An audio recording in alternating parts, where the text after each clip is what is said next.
안녕하세요.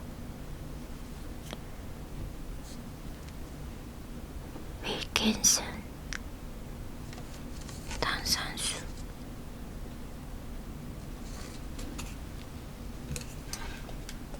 지금 손에 힘이 없는데 따지려나? 지금 밤이 다 돼가지고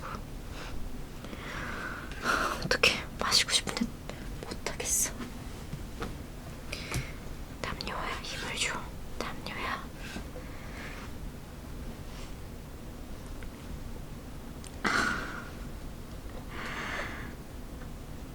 이런 복병 있네. 이런 복병 있네. 미치겠다. 잠깐만 딱 올게요. 고무장갑.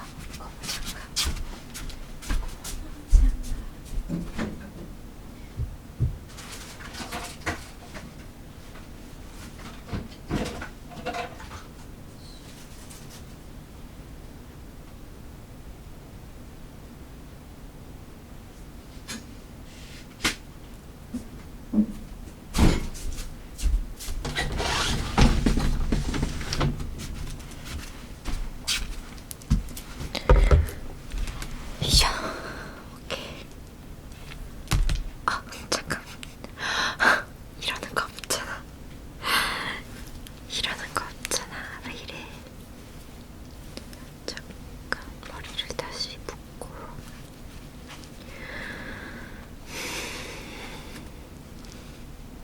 안녕하세요. 얼음이 든 컵이 있고, 얼음이 든 컵에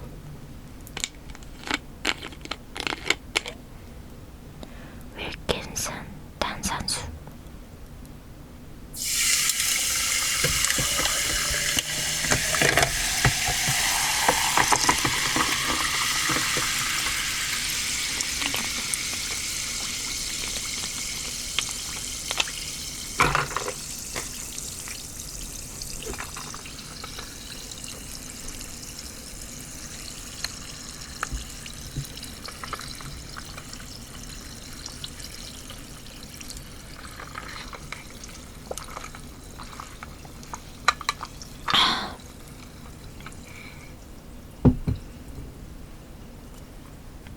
한번 해보고 싶었어요, 이거. 한번 해보고 싶어서 해봤고. 윌킨슨 탄산수. 맛은 그냥 그런데 탄산이 아주 고급져서 마음에 듭니다.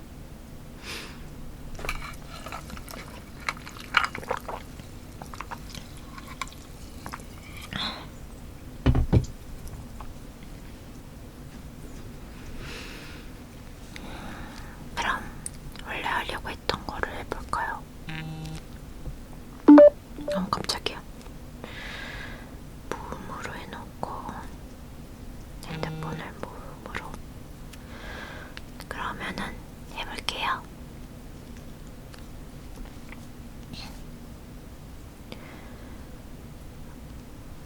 절대 저는 전문적인 낭독가도 아니고 영어 네이티브도 아닙니다. 오로지 저의 영어 공부와 이것이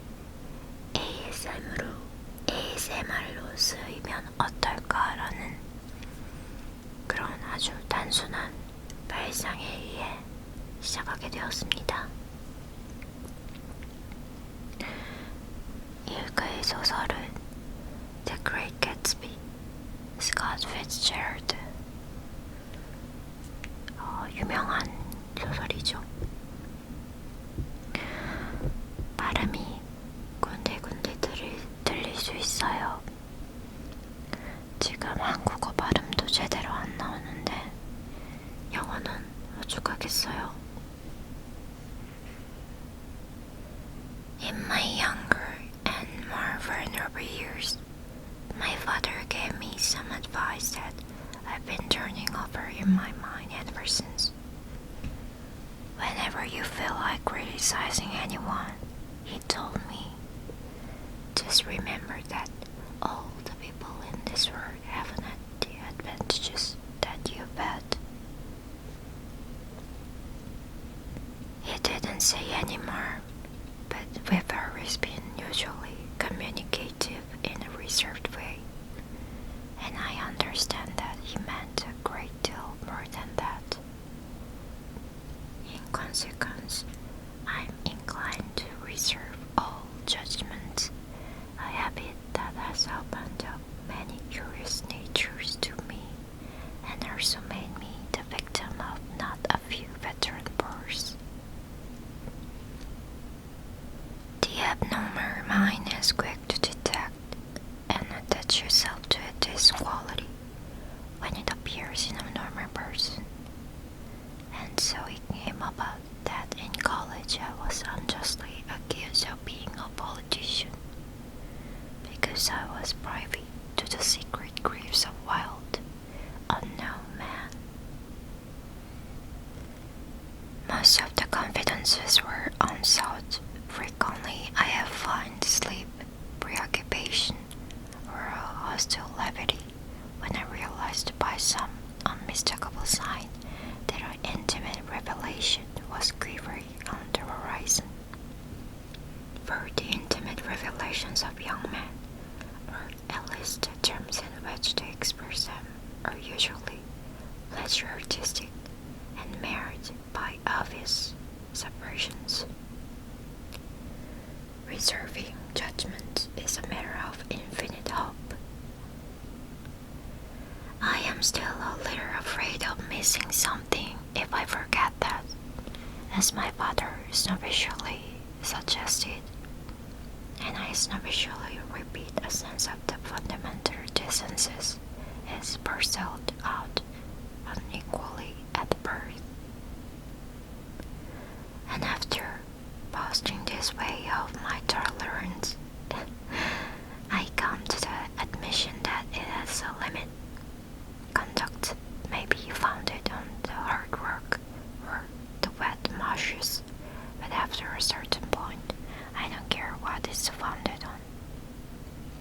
When I came back from the East last autumn, I felt that I wanted the world to be in uniform and at a sort of motor attention forever. I wanted no more righteous excursions with privileged glimpses into the human heart. Only Gatsby, the man who gives his name to this book, was exempt from my reaction. Gatsby, who represented everything for which I have an affected scorn.